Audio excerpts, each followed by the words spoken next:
Je suis Cindy Onesta, vice-présidente de l'association Kawikera Endométriose. L'association Kawikera Endométriose donc, a 2 ans d'existence.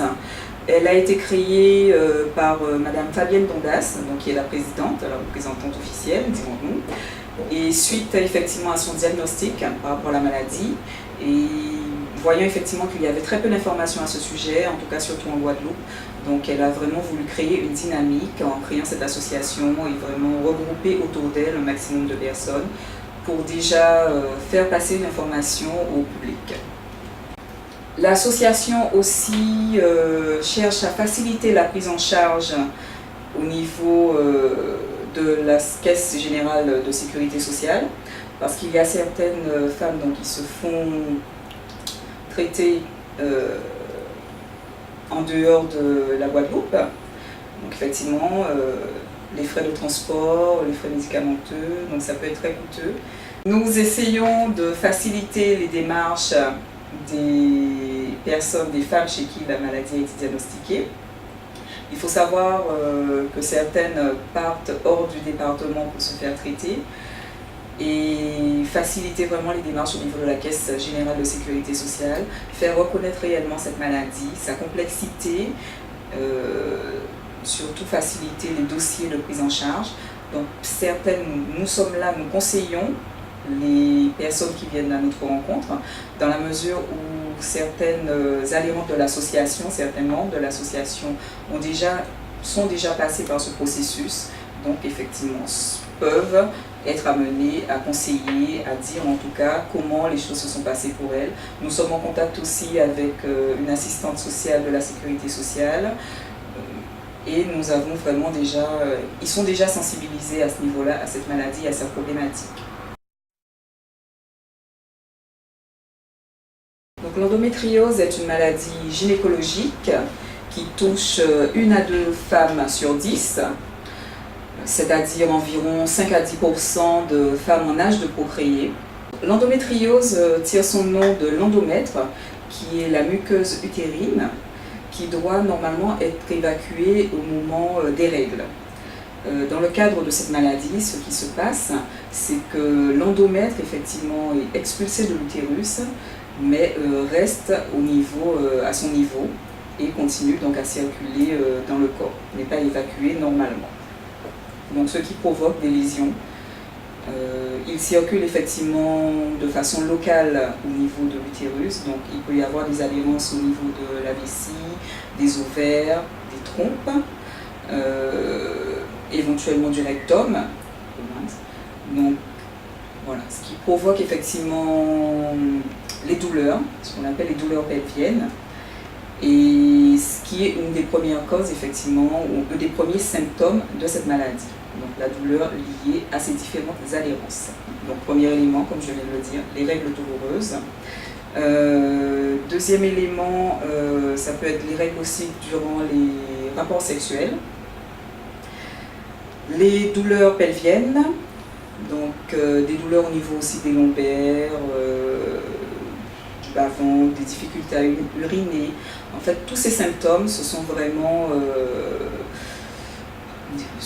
des éléments approximatifs, puisqu'effectivement, ils peuvent être différentiels par rapport à chaque femme. D'où la complexité de cette maladie, car effectivement, elle peut être aussi asymptomatique. C'est-à-dire qu'on peut la diagnostiquer chez les femmes qui n'ont jamais ressenti aucun de ces symptômes que je viens de citer.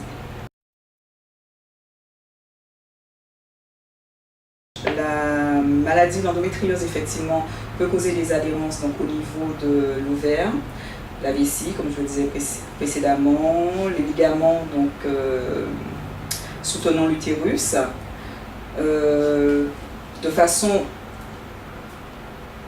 locale, vraiment rester au niveau de l'utérus, sinon elle peut aussi se propager. Comme elle circule, elle continue à circuler avec le sang, donc elle peut effectivement remonter jusqu'au poumon. Là, c'est beaucoup plus exceptionnel, mais il peut y avoir effectivement des cas particuliers. Il faut savoir que cette maladie est relativement handicapante, voire invalidante, en tout cas chez les femmes qui souffrent énormément de douleurs. Les jeunes filles notamment qui commencent à être réglées peuvent effectivement manquer les classes. Ça peut être, certaines sont prises de vomissements, voilà, tellement il y a de spasmes.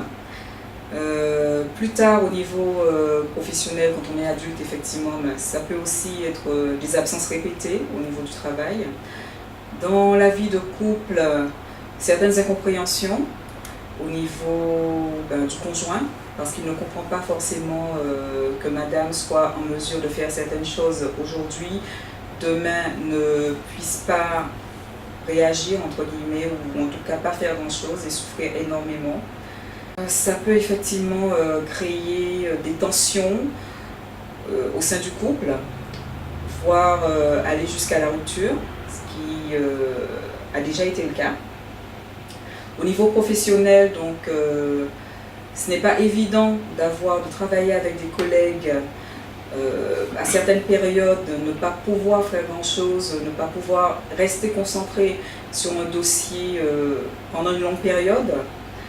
Surtout quand on travaille avec des femmes qui ne souffrent pas durant leurs règles, c'est d'autant plus difficile de faire passer le vrai message, à savoir qu'on a réellement un problème, un souci, qu'on est vraiment malade, qu'on ne fabule pas.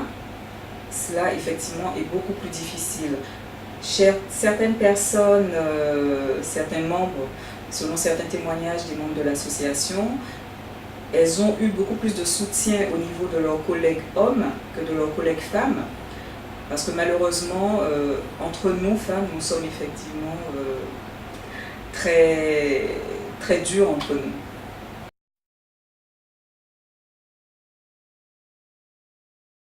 L'association Kawikera Endométriose a pour but premier de faire connaître la maladie, de faire savoir que les règles douloureuses ne sont pas normales, qu'elles peuvent cacher du moins une maladie qu'on appelle endométriose, donc de faire passer le message au grand public, surtout au niveau des jeunes femmes qui sont déjà en âge d'être réglées, aux jeunes femmes en âge de procréer aussi.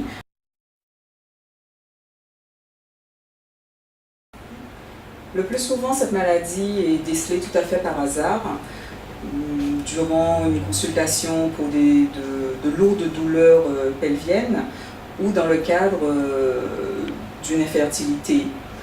Donc, cette maladie, effectivement, est asymptomatique, c'est une maladie complexe, comme nous l'avons dit précédemment, et nous cherchons vraiment au travers de l'association à nous faire connaître d'une part, à faire savoir effectivement que les femmes atteintes ou en tout cas souffrant de cette maladie, qui n'ont pas encore été diagnostiquées, qu'elles puissent savoir qu'il y a une association vers laquelle elles peuvent se rapprocher, discuter.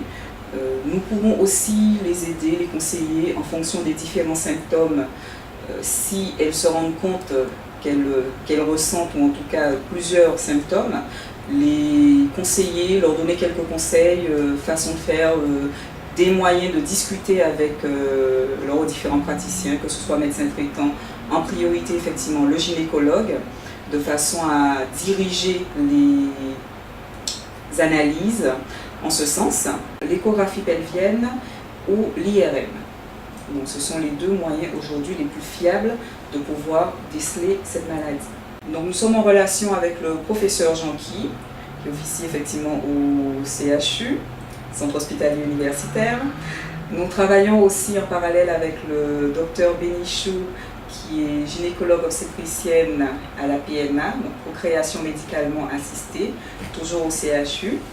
Nous avons déjà fait plusieurs conférences sur la problématique de cette maladie, ses conséquences, et nous restons à l'écoute au travers de différents stands d'information que nous tenons tout au long de l'année.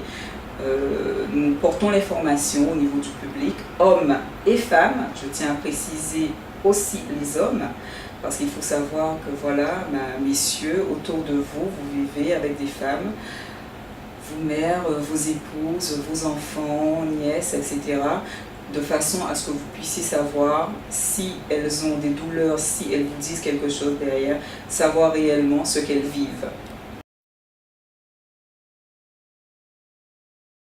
Ce que nous conseillons aux femmes qui viennent à notre rencontre, c'est d'être à l'écoute de leur corps, Nous leur remettons une liste des différents symptômes.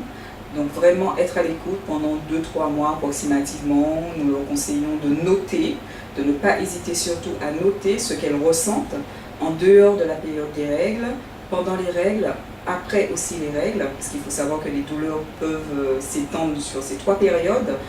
De ne pas hésiter à noter ce qu'elles peuvent faire aussi, ce qu'elles sont capables de faire en dehors de ces périodes et durant cette période, et retourner effectivement vers leur praticien, leur gynécologue, donc, avec ces différents symptômes et avec leur petit carnet pour orienter la recherche et vraiment savoir si elles sont réellement atteintes d'endométriose ou pas.